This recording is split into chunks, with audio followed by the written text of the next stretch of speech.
25 वर्षांहून अधिक काळ सेवा देणाऱ्या सांगली येथील सुप्रसिद्ध अनुराधा सुपर स्पेशालिटी आय हॉस्पिटलची शाखा आता आपल्या कवठे महांकाळ येथे सुरू। डोळ्यांच्या सर्व तक्रारीवर निदान व उपचार, प्रशस्त वेटिंग एरिया, अद्ययावत यंत्रसामुग्रीने परिपूर्ण ओपीडी, स्वतंत्र काउन्सिलिंग विभाग, सुसज्ज ऑपरेशन थिएटर, मेडिकल व ऑप्टिकल शॉपची सुविधा, डोळ्यांच्या कोणत्याही आजारावर योग्य मार्गदर्शन व खात्रीशीर उपचाराकरिता एक वेळ अवश्य भेट द्या। आमचा पत्ता Anuradha super speciality eye hospital, Masoba gate, Agrani mega mall, पहिला मजला, NT पाटील नगर, कवठे महांकाळ। संपर्क 023 41 22 29 00, मोबाईल नंबर 92 72 10 40 41। देशी बनावटीची पिस्तूल बाळगणाऱ्या एकाला अटक।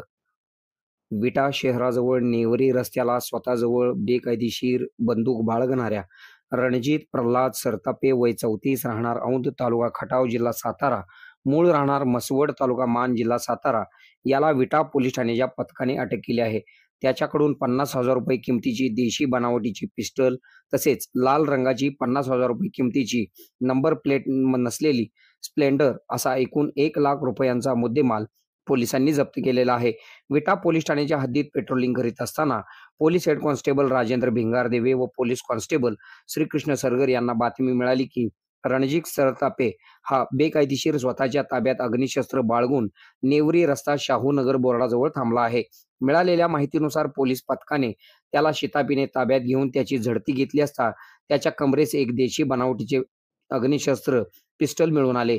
याबाबत त्याच्याकडे परवाना आहे का चौकशी केली असता त्याच्याकडे कोणताही परवाना नसल्याचे स्पष्ट झालेले आहे। या कारवाईमध्ये पोलीस अधीक्षक संदीप घुगे, अप्पर पोलीस अधीक्षक कल्पना बारवकर, उपविभागीय पोलीस अधिकारी विटा विभाग विपुल पाटील, पोलीस निरीक्षक धनंजय फडतरे, सहाय्यक पोलीस निरीक्षक Rajendra Yadav, police head constable Amol Patil, Sachin Khade, उत्तम माळी, राजेंद्र भिंगारदेवे, दिग्विजय कराळे, हेमंत तांबेवाग, किरण पाटील, अमोल कदम, महेश देशमुख, अक्षय जगदाळे, श्रीकृष्ण सरगर, आदेश केदार, रमेश कुंभार यांनी सहभाग घेतला।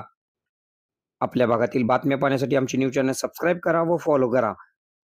मुख्य संपादक Kunal Kothawale, KK Marathi news network.